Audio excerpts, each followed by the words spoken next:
देखिए, हालांकि इतना तय है कि लॉकडाउन 4.0 में जनता को कई तरह की छूट दी जाएंगी। केंद्रीय गृह मंत्री अमित शाह ने कल शुक्रवार को चौथे लॉकडाउन के लिए दिशा निर्देशों को लेकर अधिकारियों के साथ बैठक की। शुक्रवार को नॉर्थ ब्लॉक स्थित अपने कार्यालय में मंत्रालय के वरिष्ठ अधिकारियों के साथ अमित शाह की ये बैठक कई घंटों तक चली। गृह मंत्रालय के वरिष्ठ अधिकारी लॉकडाउन 4.0 के दिशा निर्देशों को अंतिम रूप देने में जुटे हुए हैं। राज्यों से मिले सुझावों पर विचार के बाद गृह मंत्रालय गाइडलाइंस जारी करेगा और आज ये गाइडलाइंस जारी की जाएंगी। रूफी जैदी मेरी सहयोगी हमारे साथ जुड़ चुकी हैं। रूफी, आज लोग ये वाकई जानना चाहते हैं कि लॉकडाउन 4.0 कैसा होगा, इसका रूप कैसा होगा, इसमें क्या और नई प्लानिंग होगी, और आज ये साफ हो जाएगा। पयोधी, बिल्कुल सही कहा आपने। आज ये साफ हो जाएगा कि नया जो लॉकडाउन होगा, जो लॉकडाउन का चौथा चरण होगा, वो कैसा होगा, वो नए रंग रूप वाला होगा, उसमें क्या क्या एडिशनल छूट मिलेगी, किस किस चीज पर पाबंदी रहेगी, वो आज साफ हो जाएगा। हालांकि उम्मीद ये की जा रही थी कि कल शाम तक ही जो गाइडलाइंस है वो आ जाएंगी, लेकिन गाइडलाइंस बनाना और इस नए लॉकडाउन के लिए गाइडलाइंस बनाना बेहद मुश्किल काम है, बेहद माथापच्ची भरा काम है, क्योंकि जो राज्य सरकारें हैं उनकी तरफ से सुझाव आ चुके हैं, उनकी तरफ से अलग अलग सुझाव दिए गए हैं। राज्य सरकारें बहुत सी आर्थिक गतिविधियां जो चाहती हैं कि शुरू हो जाएं, लेकिन उसी के साथ जरूरत इस बात की भी है कि किस तरह से मेंटेन किया जाएगा सोशल डिस्टेंसिंग को। तो इन सारे चैलेंजेस पर खरा उतर पाए लॉकडाउन 4, इस तमाम चीजों को ध्यान में रखकर जो गाइडलाइंस है वो तैयार की जा रही है, इसीलिए वक्त लग रहा है। हालांकि जो उम्मीद की जा रही थी कि वो कल शाम को ही आ जाता, लेकिन इतना माथापच्ची भरा ये काम है कि अभी कुछ और वक्त लग रहा है अधिकारियों को कि कैसे वो इंश्योर करें, कैसे वो चीजें हैं इंक्लूड करें, किस तरह किन चीजों में छूट दी जाए, किन चीजों में छूट नहीं दी जाए, क्योंकि कुछ जो राज्य सरकारें वो ये चाहती हैं कि जो दुकानें हैं, मार्केट्स हैं, वो खुल जाएं। हालांकि कुछ ऐसे लोग भी हैं पयोधी दिल्ली में, एनसीआर में, जो ये कह रहे हैं कि कुछ जो गतिविधियां हैं वो बिल्कुल शुरू नहीं होनी चाहिए और वो कंप्लीट लॉकडाउन के साथ भी हैं। लेकिन वहीं दूसरी तरफ कुछ ऐसे लोगों का हिस्सा भी जो ये कहते हैं कि अब कुछ जो आर्थिक गतिविधि है, कुछ जो बिजनेस है वो शुरू हो जाना चाहिए, क्योंकि अब उनके लिए मुश्किलें खड़ी होने लगी हैं। और यही बात सरकार भी ध्यान में रख रही है, इसीलिए दिल्ली सरकार ने भी अलग अलग तरह के सुझाव दिए। हालांकि जो शिक्षण संस्थान है वो पूरी तरह से बंद रहेंगे, सिनेमा घर बंद रहेंगे, और जो कुछ छूट है वो मिल सकती है जरूर। जो ऑफिसेज हैं वहां पर अभी तक 33% स्टाफ के साथ काम हो रहा है, लेकिन अब ये जो जब नया लॉकडाउन शुरू होगा तो हो सकता है जो स्टाफ है उसकी संख्या 50% कर दी जाए और 50% जो स्टाफ है वो घर से ही काम करे। सामाजिक स्थल और धार्मिक स्थलों को अभी भी इजाजत नहीं दी जाएगी। तो ये एक बड़ी बात हो सकती है इस लॉकडाउन की कि अभी भी आपको कुछ चीजों में बिल्कुल छूट नहीं मिलेगी। और जो सबसे अहम बात है सरकार की तरफ से, हाँ, अपनी बात पूरी कीजिए आप। जी, सबसे अहम बात यही होगी पयोधी कि यहाँ पर एक बड़ी जिम्मेदारी आप पर, हम पर और तमाम लोगों पर होगी कि किस तरह से अपना ख्याल लोग रखते हैं, हम रखते हैं, और किस तरह से सोशल डिस्टेंसिंग मेंटेन की जाती है। इसीलिए मैं जिक्र कर रही हूं, नॉर्म्स है वो जगह किए जाते हैं जहां पर ज्यादा लोगों की भीड़ जुटने की संभावना होती है बेवजह। क्योंकि अगर हम मंदिरों की बात करें, मस्जिदों की बात करें, धार्मिक स्थलों की बात करें, तो वहां पर श्रद्धालु बड़ी संख्या में पहुंचते हैं। तो इसलिए इन सब चीजों को अवॉइड करना सरकार की प्राथमिकता होगी। आप बनी रहिए मेरे साथ, मैं आपका फिर से रुख करूंगी, लेकिन लॉकडाउन 4.0 को लेकर प्रधानमंत्री मोदी ने क्या कहा था वो सुनवाते हैं। लॉकडाउन का चौथा चरण, लॉकडाउन 4, पूरी तरह नए रंग रूप वाला होगा, नए नियमों वाला होगा।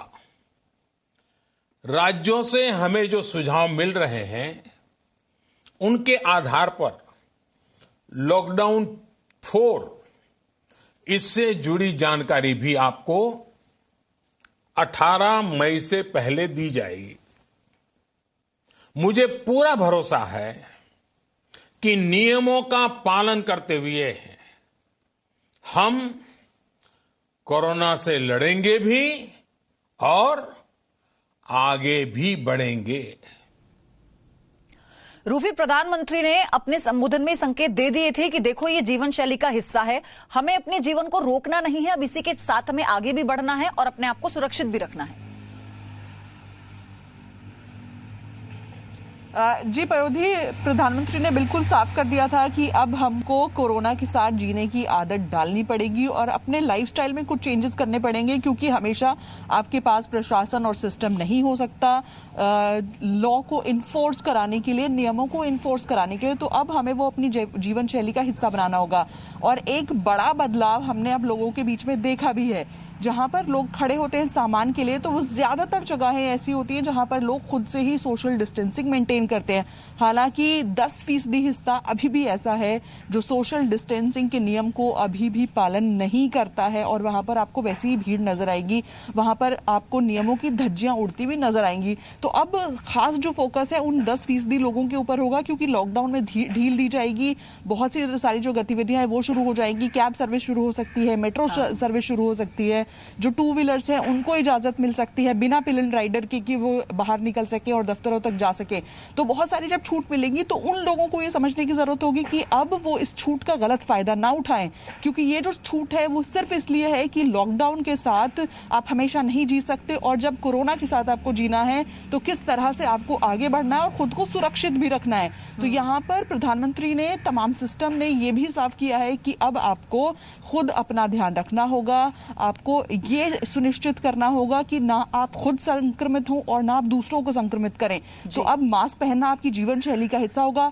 यानी जब आप और हम शायद ग्रोसरी ऑर्डर करते हैं, घर का सामान ऑर्डर करते हैं, तो अब हम मास्क ऑर्डर करें, सैनिटाइजर भी साथ में ऑर्डर करें।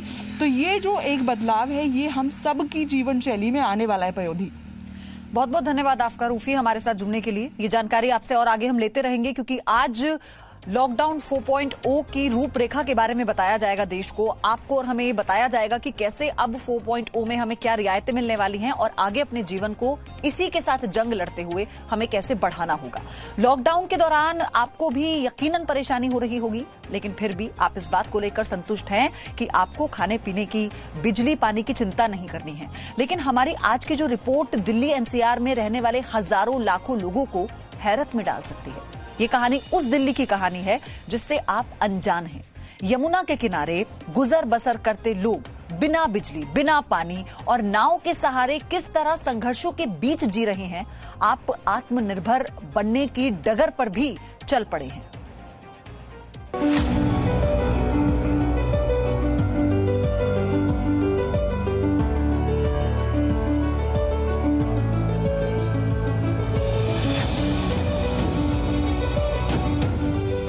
हमारी और आपकी दिल्ली के बीच में एक दिल्ली ये भी है। संसद से महज 14 किलोमीटर दूर दिल्ली को नोएडा से जोड़ने वाले डीएनडी फ्लाईवे के ठीक नीचे गुजर बसर करती है दिल्ली। आज हम आपको वो दिल्ली दिखाएंगे जहां की तस्वीरें आपको हिलाकर रख देंगी। ऐसी दिल्ली जहां आपको कोरोना काल में पास की जरूरत नहीं है, लेकिन वहां तक पहुंचने और वहां तक गुजरने और दिल्ली के उन वोटरों तक पहुंचने के लिए नाव से जाना पड़ता है। यमुना के किनारे एक टापू पर गुजर बसर करते 11 परिवारों में रहते 80 लोग। पानी ले जाना हो तो नाव से 9 किलोमीटर दूर ओखला जाना पड़ता है। बच्चों को स्कूल जाना हो तो नाव ही इकलौता सहारा है। ये लोग यहीं बने खेतों में मजदूरी करके और सब्जियों को मंडियों तक पहुंचाकर अपना काम चलाते हैं। लेकिन लॉकडाउन की वजह से दोनों ही काम प्रभावित हो चुके हैं। तो अभी मछली मंडी भी बंद है और सब्जी मंडी भी बंद है, तो इनके पास अभी रोजगार कुछ भी नहीं है यहाँ पे। एक संस्था के जरिए 5 अप्रैल को इन लोगों तक राशन पहुंचाया गया, लेकिन प्रधानमंत्री मोदी के आह्वान के बाद इन्हें आत्मनिर्भर बनाने की कवायद शुरू हुई। ये तो उन्होंने कहा कि हमें काम मिले, हम नहीं चाहते कि आप हमारे लिए बार बार राशन की किट आप लोगों को लानी पड़े।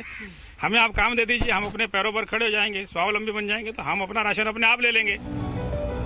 सिलाई मशीनें इनके गांव तक पहुंचाई जा रही हैं ताकि ये मास्क बना सके। तो हम भी ये सोचें कि रहे न निर्भर बने आत्मनिर्भर, तो इसीलिए हम लोगों ने इनको ये ऐसे काम देने का सोचा जिससे ये लोग अपने पैरों पे खड़े हों और अपने आत्मनिर्भर बन सके। यहाँ रहने वाले लोग स्वाभिमान से जीना चाहते हैं, लेकिन यहाँ से निकलकर काम पर जाए तो कैसे? तो कभी सोचा कि बाहर जाके कुछ काम कर लूं, कोई ऐसा काम कर लूं जिससे महीने की तनख्वाह मिल जाए? सोचते तो हम रोजे, पर हम यहाँ से निकल नहीं पाते क्योंकि हमारे इधर बहुत से पेड़ पौधे अंधेरे हो जाते। 6 बजे के बाद भी हमारे इधर से रोशनी जा चुकी होती है, लाइट नहीं होती है और हम अकेले आ भी नहीं पाते। उम्मीद यही है कि दिल्ली के डेप्यूटी सीएम मनीष सिसोदिया के क्षेत्र में आने वाले इस भुला दिए गए इलाके के लोगों को खुद इनके पैरों पर खड़े होने का मौका दिया जाएगा। देश की संसद से महज 14 किलोमीटर दूर इस दिल्ली में मोबाइल सोलर पैनल से चार्ज हो रहा है। बिजली, सड़क और पानी का इंतजाम लॉकडाउन के बाद भले ही कर लें, लेकिन वो नुमाइंदे जो इस इलाके का प्रतिनिधित्व करते हैं, पहले इनकी मदद पहुंचाने के लिए विचार जरूर करें। पूजा मक्कड़, जी मीडिया, दिल्ली। पीएम मोदी ने कोरोना संकट से देश को उबारने के लिए जिस विशेष आर्थिक पैकेज की घोषणा की है, उसे लेकर वित्त मंत्री निर्मला सीतारमण लगातार प्रेस कॉन्फ्रेंस कर रही हैं। आज सुबह 11 बजे राहत की 5वीं और आखिरी किश्त का ऐलान होगा। वहीं कल निर्मला सीतारमण ने 8 नए सेक्टरों में राहत का ऐलान किया। देश को आत्मनिर्भर बनाने के लिए निजी निवेश को अब प्रोत्साहित किया जाएगा। और रक्षा उत्पाद के लिए मेक इन इंडिया को बल देना और आत्मनिर्भरता लाना इस दिशा में एक कदम है। वेपन्स की लिस्ट को नोटिफाई किया जाएगा, प्लेटफॉर्म्स की लिस्ट को नोटिफाई किया जाएगा और उन पर बैन लगाया जाएगा इंपोर्ट के लिए। हर साल इसके लिए अलग अलग टाइमलाइंस आती जाएंगी ताकि वर्ष प्रति वर्ष भारत में हथियारों का उत्पादन यहीं पर हो और हम विदेशों पर कम निर्भर रहें, उस दिशा में एक कदम है। जो पुर्जे भी हमें इंपोर्ट करने पड़ते हैं, उसमें भी कमी लाने के लिए उनकी मैन्युफैक्चरिंग यहीं पर हो, भारतीय कंपनियों में उनका निर्माण हो, यहीं पे भारत में हो। क्या दिल्ली में 18 मई से मेट्रो भी चलने जा रही है? दिल्ली सरकार ने लॉकडाउन 4 से जुड़े प्रस्ताव केंद्र सरकार को भेजे हैं, जिसके मुताबिक बसें और मेट्रो को शुरू किया जा सकता है। मॉल को भी 25% या 50% कैपेसिटी पर खोलने का प्रस्ताव दिया गया है। ऑड इवन के आधार पर दुकानें खोलने का भी सुझाव दिया गया है कई राज्यों की तरफ से।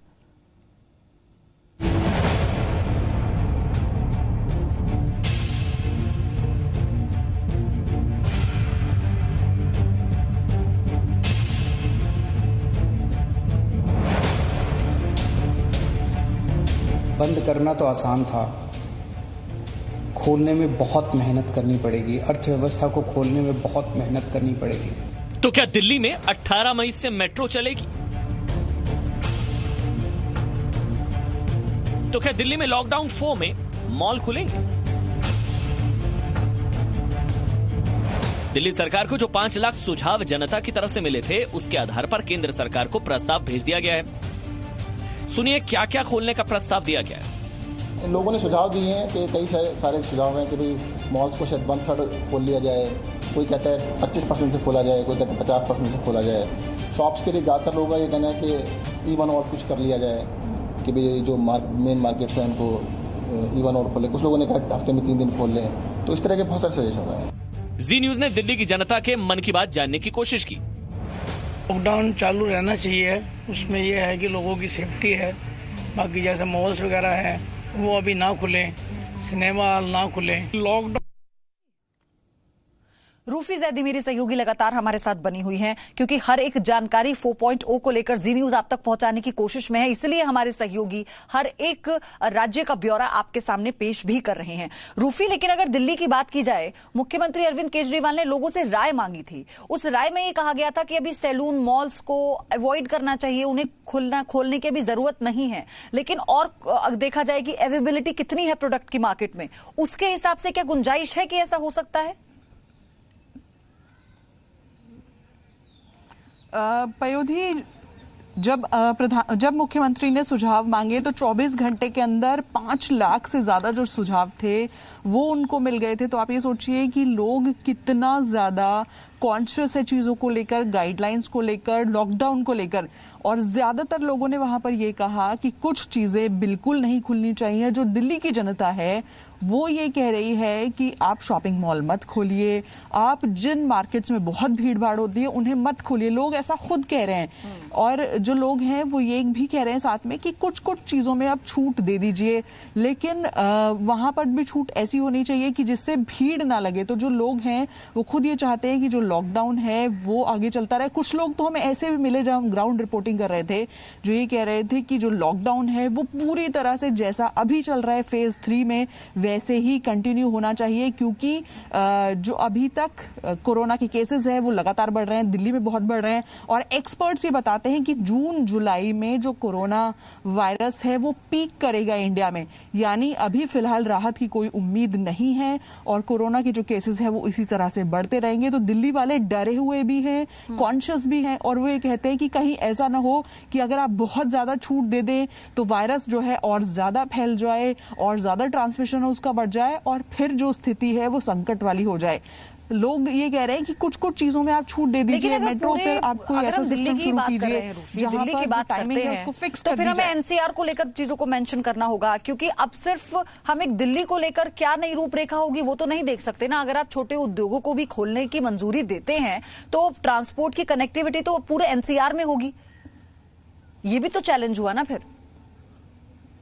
जी भाई, एक बड़ा सवाल ये भी है कि अरविंद केजरीवाल ने ये कहा है कि जो उन्होंने सजेशंस दिए हैं पीएम को, उसमें उन्होंने ये कहा है कि जो कैब सर्विस है वो शुरू हो जानी चाहिए और जो पिलियन राइडर्स हैं वो जो टू व्हीलर है वो लेकर जा सकते हैं लोग अपने काम तक। लेकिन एक बड़ा सवाल ये होगा कि जब बॉर्डर्स सील्ड हैं तो एक राज्य से दूसरे राज्य लोग कैसे जाएंगे, क्योंकि दिल्ली के बहुत सारे लोग नोएडा में काम करते हैं, गुरुग्राम में काम करते हैं, वैसे ही नोएडा और गुरुग्राम के लोग दिल्ली में काम करते हैं, या इसी तरह एनसीआर में लोग काम करते हैं। तो वो लोग किस तरह से जाएंगे, क्योंकि सभी लोग तो ऐसा नहीं हो सकता कि ऑफिस के पास रहते हो।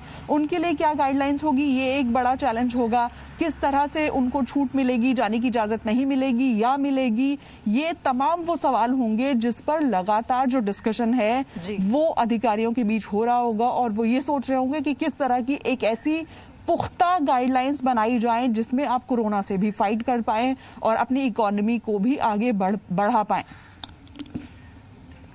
बिल्कुल रूफी, और सबसे बड़ी बात यहां पर यह भी होगी कि लोग अगर ये सोच रहे हैं, उनके लिए सवाल, तो उनके जहन में सवाल अब ये होगा कि क्या अभी जो ग्रीन जोन एरिया हैं अगर वहां पर आप कैब को इजाजत देते हो या आप और ट्रांसपोर्टेशन को इजाजत देते हो तो उनसे लगे हुए तो रेड जोन एरियाज भी हैं, तो फिर इसको कैसे इंप्लीमेंट किया जाएगा, कैसे पॉसिबल होगा ये?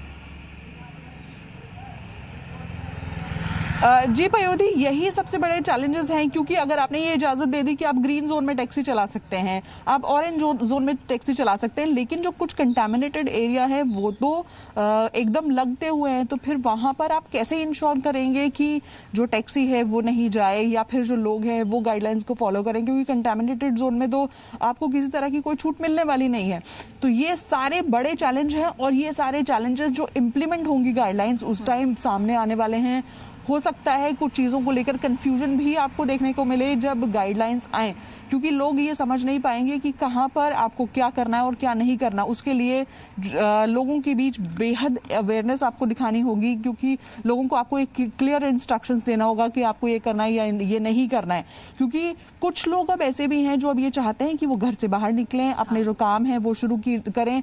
कुछ जो स्टैंड अलोन शॉप्स हैं वो अब खुलने लगे हैं दिल्ली में, लेकिन एक अजीब तस्वीर नजर आती है कि दुकानें जो खुली भी हैं उस पर भी लोग नहीं आते हैं, तो लोगों के बीच में खुद भी डर है।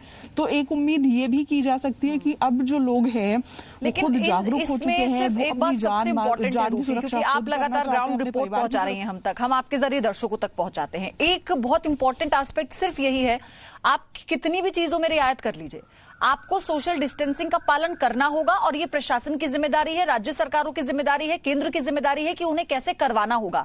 इसके लिए फिर चाहे आप सख्ती बरतने की बात कीजिए, इसके लिए चाहे आप मार्किंग कीजिए जैसा कि दिल्ली मेट्रो में की जा रही है, तो ये सारे स्टेप्स हैं जो हमें अपनाने होंगे। इस पर रूफी, क्योंकि बड़ी कवरेज आज लगातार जी न्यूज पर हम दिखा रहे हैं, आपसे आगे भी इस पर और अपडेट लेते रहेंगे। फिलहाल धन्यवाद आपका। प्रवासी मजदूरों की कहानी इतनी दर्दनाक है कि हर एक दास्तां सिस्टम से कई सवाल पूछ रही है। आखिर क्यों उनको सड़कों पर सैकड़ों हजारों किलोमीटर पैदल चलने के लिए छोड़ दिया गया? मार दीजिए ना, मर जनता क्या करे, भूख से मर रही है, खाने के लिए कुछ नहीं है। हम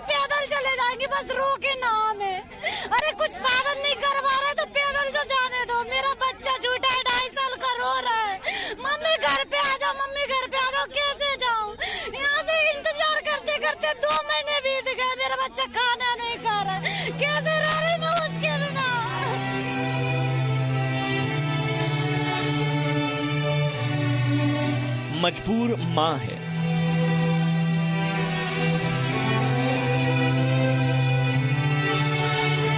ना कुछ खाने का है, ना कुछ रहने का इंतजाम है। बेबस बाप है।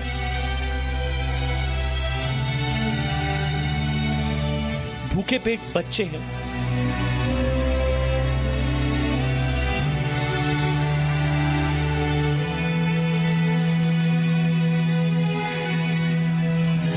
पैरों में छाले हैं।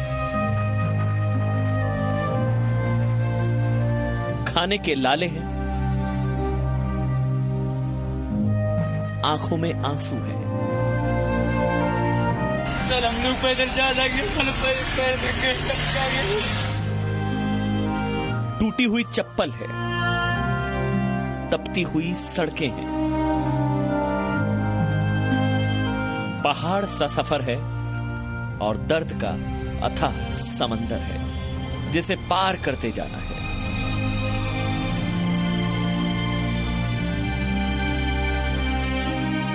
मुंबई से प्रवासी मजदूरों का पलायन लगातार जारी है। सड़कों पर यूं ही पैदल चलते हुए, हाईवे से होते हुए ये प्रवासी मजदूरों का एक समूह है जो मुंबई से निकला है। खाने का पीने का सर ये बीमारी के चलते इसी के लिए जा रहे हैं सर। कहाँ रहते हैं और कहाँ जा रहे हैं? सर रेल रोड रहते थे सर हम लोग, और यहाँ से अभी खाड़े जाना है सर। खाड़े से बोलते हैं बस मिलता है, कुछ ट्रैक व्रैक मिलेगा, वही पकड़ के जाना है सर। चलो ठीक है, हम लोग अंदर रहते, रूम पे रहते, सेफ रहते, और बिना बाहर जाए निकले तो कोई काम होने वाला नहीं। इधर रह के भी मुंबई में यार क्या करेगा, मरने का तो इधर जाते जाते अगर मर जाएगा तो अच्छा है ना। क्या करूँ अभी, उधर भी बीबी बच्चा रो रहा है, बोलते कैसा भी तुम लोग कैसा भी निकलो। उधर भूखा सो रहा है, कुछ भी उधर भी कुछ नहीं मिल रहा है। खाना तो नहीं मिल रहा है साहब। हम जो यहाँ रहते हैं उधर कोई खाना नहीं मिल रहा है। उधर पहले था कुछ दिन मिला था, उसके बाद और कुछ नहीं मिला था। किसी को दिल्ली से बिहार यूपी जाना है, किसी को चंडीगढ़ से गुजरात महाराष्ट्र जाना है,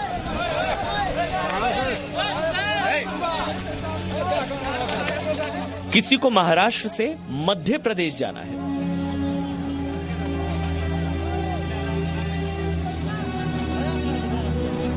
किसी को 500 किलोमीटर चलना है, किसी को 800 किलोमीटर चलना है, किसी को 1000 किलोमीटर चलना है। कईयों को तो पता ही नहीं है कि कितना चलना है, कब तक चलना है। बस इतना पता है कि शहर से बहुत दूर तक चलना है। चलना पड़ रहा है, क्या करे सर, कोई सवारी नहीं है। यहाँ से जाना चाह रहे थे, रोक दिया, बैठा दिया। काम धंधा करते, पैसे वगैरह वो सब खत्म हो चुके हैं। किराया हो चुका है 2 महीने का। आगे 10 तारीख को हो जाएगा 3 महीने। काम धंधा कुछ चल नहीं रहा। 2 महीने बाहर रह गए, फिर वहाँ पे भी ना, घर पे बच्चे हैं, बीवी इंतजार करे पैदल आओ, कैसे भी आओ। आप तो सही पे ना, विकलांग सर्टिफिकेट है सर, ये रखा हुआ है। मैं कितना परेशान हूँ जी, देखो आप, है कि नहीं है सर। अब मैं पैदल भी नहीं चल सकता। अब तो कंपनी भी बंद कर दिया। ठेकेदार बोला कि हमसे नहीं सपरेगा, तुम लोग अपना कोई रास्ता देखो। रास्ता देखे साहब, अपना पैदल जा रहे हैं। आप लोग दिल्ली से आए हैं, वहाँ क्या व्यवस्था नहीं थी जो खाने पीने जो आप लोग वापस आए? किराए के लिए मकान मालिक तंग कर रहा था, इसलिए भाग आए। रोज पैसे के लिए कहाँ से पैसे देते, काम लगता नहीं है वहाँ पे। काम लगता तो पैसे देते, न और कुछ खाने के लिए पैसे नहीं था, न राशन था। अचानक इधर हुआ, 15-20 दिन से हम लोग का काम बंद हो गया, और प्लस में सैलरी का भी टाइम बहुत ओवर हो गया, और सैलरी भी नहीं मिल रहा, तो खाने के लिए तो दिक्कत होगा ही ना। तो अपना घर से पैसा मंगा के साइकिल लेके हम लोग जाने का सोचे थे। क्या करें सर, परेशानी तो झेलने पड़ेगा ना। मेरा रिक्स तो वहाँ कोई नहीं ले रहा है, तो मेरा कौन रिक्स लेगा सर, बताइए। अगर यहाँ से घुरा दीजिएगा तो हम किधर जाएंगे, न उधर के हैं न इधर के हैं। झुंड के झुंड पैदल चले जा रहे हैं। कोई घर पहुंचने की आस में साइकिल के पैडल चला रहा है, कोई अपने परिवार को बिठाकर रिक्शे से सैकड़ों किलोमीटर का सफर तय करने निकल पड़ा है। सरकार ने चला तो दी है एसी ट्रेनें, बसेस का भी तो इंतजाम किया जा रहा है, तो उनसे जाते क्यों नहीं है? पूछ कर तो देखिए इनसे ये सवाल, आपकी बोलती बंद हो जाएगी। सरकार तो ट्रेन चला रही है सर, तो पैसा तो मांग रहे हैं, हम कहाँ से दें? बच्चे भी घर पे भी छोड़े आए, तो वो भी रो रहे हैं कि वो रही कब आओगे आप लोग? हम लोग इसलिए नहीं रुके कि 3500 रुपये बताया हम लोग का। 3500 रुपये में हम 3500 रुपया नहीं है हम लोग को, क्या करते, कहाँ से लाते पैसा? ट्रेन का टिकट भाड़ा आप लोग नहीं दे सकते।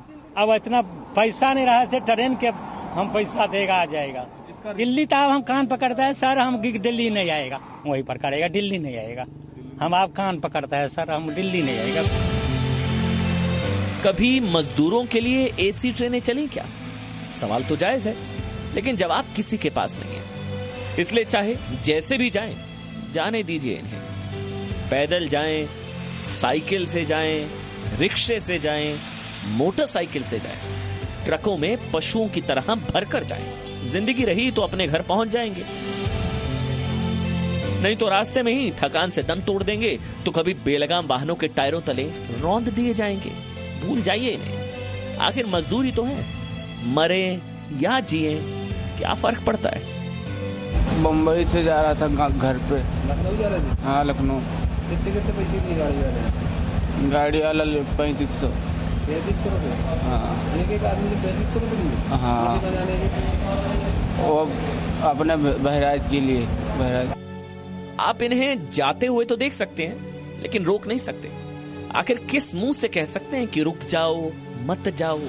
इतना बड़ा देश है, इतनी सारी सरकारें हैं, लेकिन इनसे कोई ये पूछने वाला तक नहीं है कि ऐसे कब तक चलोगे, और ना ही कोई ये बताने वाला है कि आखिर ऐसा कब तक चलेगा।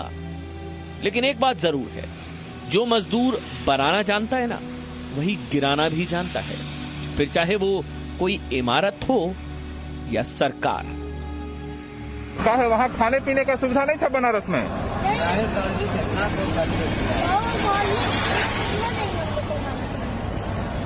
वो तो घर अररिया है, वहीं जा रहे हैं मम्मी पापा को लेके।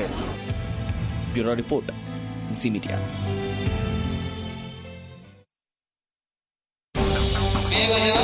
घरों से बाहर ना निकले, 2 मीटर की दूरी एक दूसरे से बनाकर रखें।